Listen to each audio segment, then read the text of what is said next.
Okay, so this is a Clydesdale, more or less 4-year-old to the day, actually May the 4th she was 4. Nice natured horse. But, come on, up we go. But I'm going to talk today about these Clydesdales, and I don't, you know, I've worked with heavy horses a lot, you know, I worked in London for Young's Brewers when they had a lot of horses, you know, a lot of work horses and a big show side.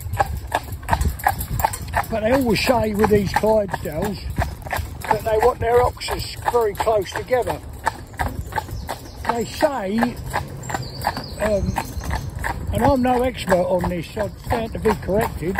Also, they say that they want their ox close together, so when they're in the furrow ploughing, that they put one, you know, because their ox are close together, their feet are close together, and they don't break down the turnover of the, when they've done a strip. Come over, darling. Come over, babe. Come over there, that's it. Come over. That's the baby, come over. Go on, there we go, you can trot now, go on. Look, trot, babe. So we plaited her tail up so you can, you know, have a look and see, and taking a bit of film there. So that's what they say. They, you know, is a nice thing to do. The only question I've had, not an argument, I wouldn't, you know, there'd be experts that understand the Clydesdales and, you know, how they're supposed to be. Personally, myself, there's so many things that, I mean, if you go back in time, some things was outright bloody cruel. Like, for instance, when you see pictures of old Stubbsy's, famous artists with horses Stubbs, that era of time, you see they crop their ears, actually cut their ears to have them, make them look small, you know, small ears. And, you know, they would nick their tail. If you look up, I mean, just look it up and you see for yourself. They nick it with a sharp instrument to nick it, so it carried a tail in a certain way. So, and there's loads of things, I don't know whether it's true that if their ox are close together they can walk in, but if that was the case, their front feet, you'd think they want their knees close together, wouldn't you? So they would go in the front, you know. But then you see plenty of Shires, Suffolks, Percheron, all the other heavy horses doing the ploughing, and they don't look for that, so it's just a thing. So I'm not saying it's wrong, right, but, you know, the most important thing is that the horse is happy doing the job. But when we drop that bit of film down there, I'd like to see this horse maybe a bit wider behind, between the ox. Because as you can see, when she comes through, she would brush. Now, there's a certain amount that you've got to do. This is a young horse, and I think it's the 3rd time it's been shod. I think that's right, because it come to us first when it was 3-year-old and just done some basic. Oh, baby. Go on, up you go then. Up you go, girl, go on. Up you go, come on, get up. Get up. Go on, get up. Come over, darling. Come over. Come over. Come on, babe.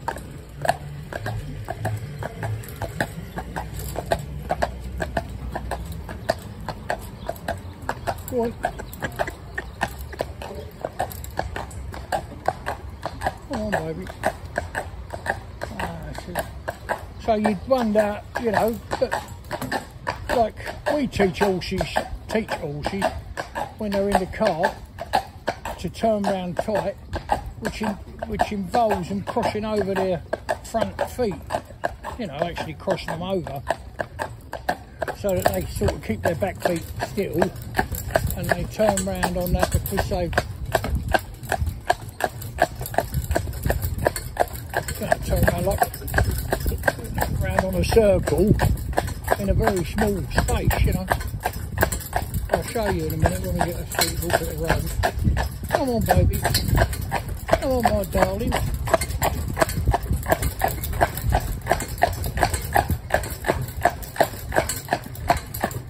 But she's a real nice, kind horse. She's, at this moment in time, not the biggest of Clydesdales, but she's only just 4. And her quarters, her hind quarters are just coming up a bit, which is the norm. You know, the back comes up and the withers rise to it. So she's just a little bit bum high at the minute. But the chap that owns her would be over the moon if she won. She's 16-1 there, I think. You know, he don't want anything 17, 18 hands. He'd be quite happy. But she's a real nice horse, moves freely and like that, with the exception when you look at that close-up film, you can see her brushing. Well, some of that can be, as I was just about to say before, come on, Don, up you go, I've got to concentrate on what I'm doing with her. But the other thing, when you put a shoe on them, and it's not because they're heavy horse that the shoe's massive, it's because their feet are massive. It must be the same for a pony that has a shoe on. It obviously throws out their balance, must do, obviously. It's like a weight on the end, or like you having a real, I don't know how you could possibly, you know, do it to know the amount of weight, or I suppose the nearest thing would be to have some short wellies and fill them up with water and stop them slopping out the front and see how you feel walking in them, you know. So it would throw your balance off a little bit. But we've had to put these brushing boots on her because she's caught herself. And as you can see on the film now, that, come over, darling baby. Come over, my little baby. That's it. Oh, oh, oh, oh.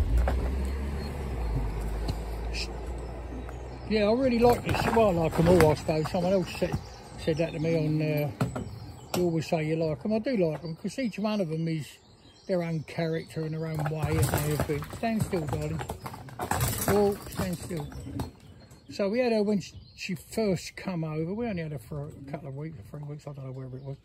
Just to get her basics in when she was 3, and then let her turn away and mature up. And she's just come back now for more like heavy traffic training, you know, up on the motorway bridge, going in the water, etc, etc. But she's real nice. Yeah, ride her, the fella that owns her rides her. Yeah, it's a real nice horse. But it's a funny thing, isn't it? I don't know that it's fashion. I don't know that it's anything. I'm not claiming anything because I don't understand enough on why it should be. I think they actually say you want their rocks that close together, you can't get a fag paper between. Something like that, I've heard. So I don't know really. But, I mean, how do they manage with their front feet without trampling down, you know, the furrow when they're going, you know, going along? So I don't know how much of that is true. But you can see there she's brushing. What we do, stand, darling. What we do is we get the shoes, so the edge of the shoe is square. So where it meets the hoof and goes down to the ground is a dead straight line.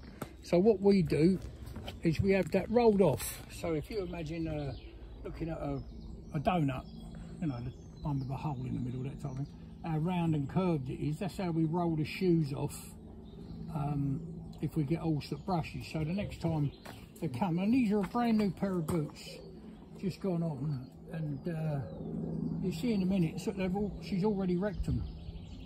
I mean, literally, they've been on a little while. They're not cheap ones, you know, you can get all different sorts, but they're nice ones, they're good ones, they fit nice. And they fit a variety of horses, which is true to say. But stand still, darling, don't do that. But a nice horse, you know she is. We'll just go in the water now, come on.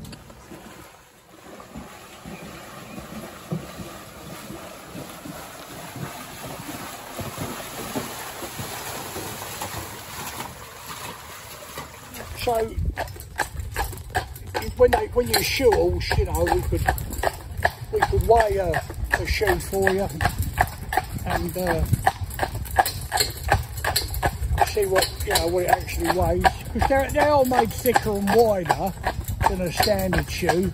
But there's a shoe that they put on Gelderlanders, Friesian horses, and it's known as a Dutch plate. It's a shoe the same as any other, but it's a bit wider and a bit thicker, made really for horses, driving horses, for road work. I mean, obviously when you make a shoe, you're not going to make them individual for people, unless you ask your farrier to make them. So the standard shoes that you can buy, so you can buy a different number stamped on the shoe. I don't know, I think that's true in all of them. You want 10 number 60s, and then they have a weight to them sometimes. Come on. So she goes nice and free. The other thing you've got to realise is that you can't make a judgment on her now. Will she brush in the future? You've got to make the owners aware that that's why we make these films. So that was the original reason we make them, so that we can sit down, have a look at the film together when it's time to collect the horse, and say, look, there you can see, keep an eye on that, and see if you need to. Go on, babe.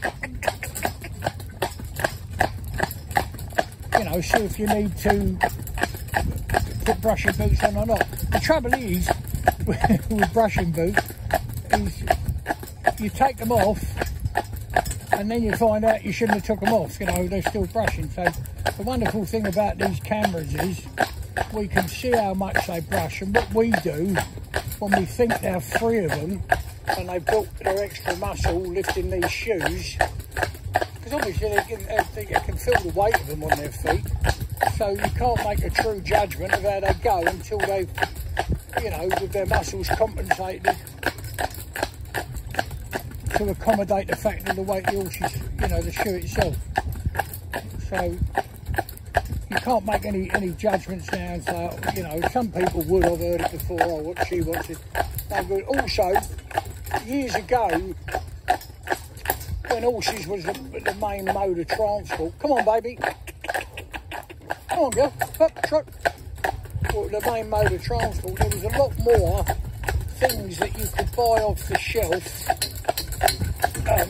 to help with horse that was a bit close behind. So they had something like, I'll show you, put a picture up of it. That you could buy years ago. There's several different things you could buy, and they would assist in keeping the horse a bit wider gait behind,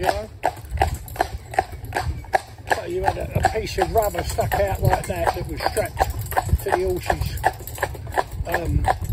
leg, and it would just, they'd brush each other. But it wasn't any case of, it didn't hurt the horse at all, but if you'd done it right and done it gently and slowly. All right, mate.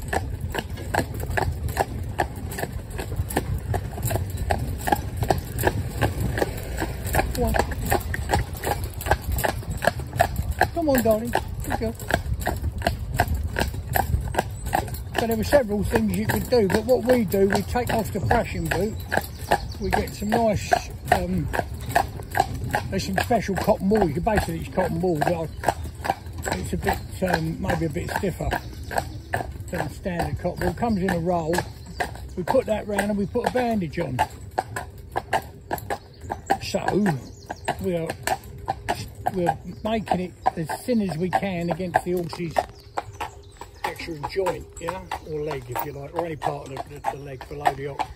We're making so we're bandaging it to protect it, but we're making the actual thickness much less than these boots.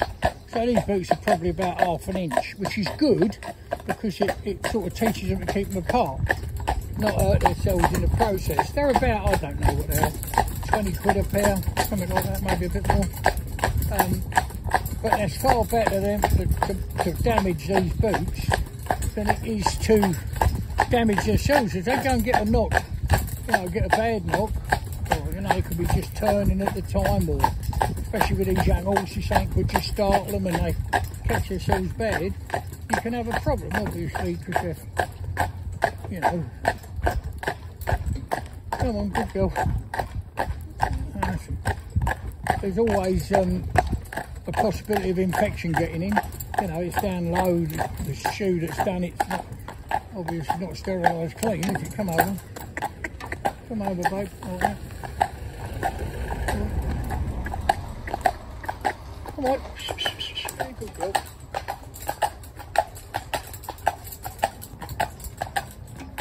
Come on, my darling, up you come.